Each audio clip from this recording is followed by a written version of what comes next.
औज़ुबिल्लाहिमिनश्शैतानिर्रजीम बिस्मिल्लाहिर्रहमानिर्रहीम। अज़ीज़ तलबा अस्सलामु अलैकुम। उम्मीद है आप सब लोग खैरियत से होंगे। अल्लाह पाक आपको ज़िंदगी के हर मैदान में कामयाब करे और आपको अपने घरों में खुश और आबाद रखे, आमीन।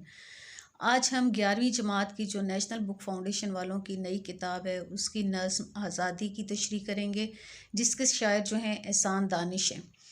जैसा कि मैं पहले भी आप लोगों को बताती हूँ कि नज़्म चूँकि एक ही मौजू पर होती है, उसके सारे अशार उसी से मुतल्लिक़ होते हैं, तो हम जो है नज़्म का एक ही मरकज़ी ख़्याल होता है। नज़्म और गज़ल में ये फ़र्क है कि गज़ल का हर शेर का अपना मरकज़ी ख़्याल होता है, जबकि नज़्म का एक ही मरकज़ी ख़्याल होता है। तो आप किसी भी नज़्म की तशरीह करने से पहले उसका मरकज़ी ख़्याल देख लें, उसके बाद उसके मुश्किल अल्फाज के मानी देखें, तो आपके लिए जो है तशरीह आसान हो जाती है। अगर आपको मरकज़ी ख़्याल की समझ आ जाती है तो फिर आप पूरी नज़्म की तशरीह आराम से कर सकते हैं।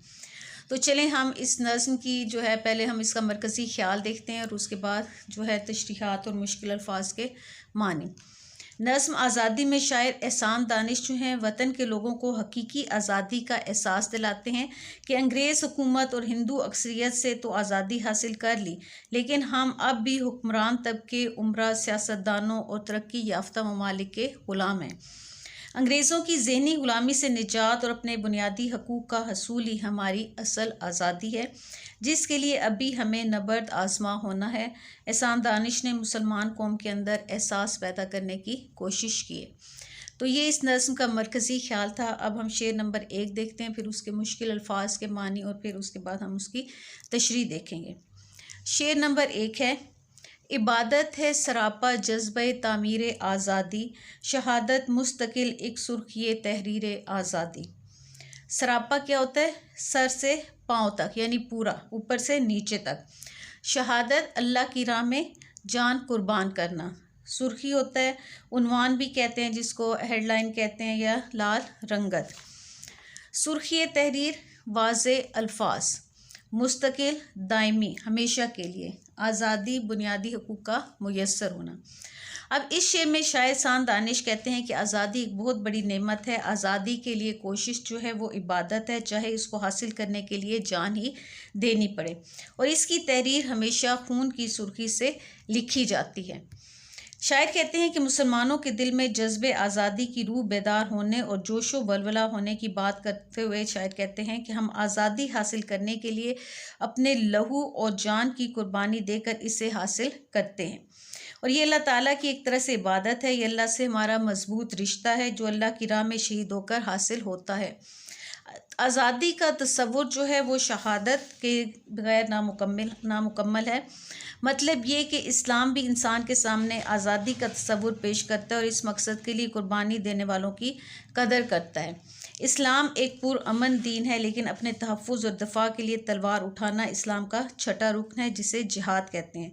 शायर के मुताबिक आज़ादी की तामीर मुश्किल तो है, लेकिन इसे बरकरार रखने के लिए भी आग के दरिया अबूर करने पड़ते हैं, जानें देनी पड़ती हैं, क्योंकि शहीद की जो मौत है वो कौम की हयात है, लहू जो है शहीद का वो कौम की ज़कात है। शेर नंबर 2 देखते हैं। जहाँ आज़ाद कर सकते न हो तकरीर आज़ादी, वो आज़ादी मेरी नज़रों में है तहकीर आज़ादी। तहकीर क्या होता है? बेइज्जती या हकीर समझना, दूसरों को कमतर समझना।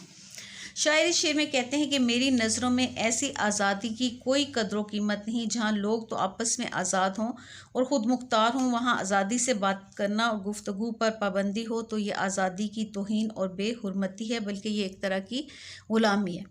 एहसान दानिश को शायर इनकलाब कहा जाता है, चुनाचे वो इंसानी कल्ब रूह को आज़ाद देखने के ख्वाहिशमंद हैं। जो आज़ादी की तामीर का जज्बा किसी शख्स में पाया जाए तो वह हर कीमत पर आज़ादी हासिल कर लेता है।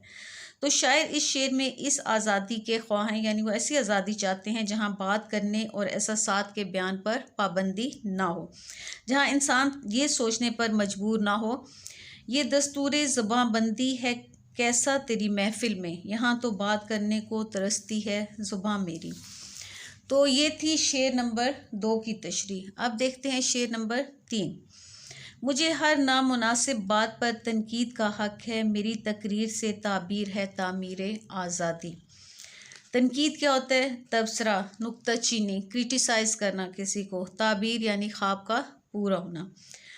शायर एहसान दानिश ने मुसलमान कौम के अंदर आज़ादी का हसूल पैदा करने की कोशिश की है। शायर जो हैं वो आज़ाद मुल्क के बाशिंदे के तौर पर कहते हैं कि मुझे अपने मुल्क में होने वाली हर नामुनासिब बात पर तनकीद का हक़ है, क्योंकि मेरी हर बात तामीर मिल्लत और वतन की फलाह और इस्तेहकाम के लिए, यानी लोगों की बहबूद के लिए, भलाई के लिए, उनकी मजबूती के लिए। दरअसल शायर जो है वो आज़ादी पसंद है और ऐसी आज़ादी चाहता है कि जहाँ वो दिल की बात कहने के लिए बेबस ना हो। वतन की मट्टी इंसान से तकाजा करती है और सबसे बड़ा तकाजा तामीर आज़ादी है। वतन से मोहब्बत का जज्बा रखने वालों की सोच पर पहरे नहीं होने चाहिए।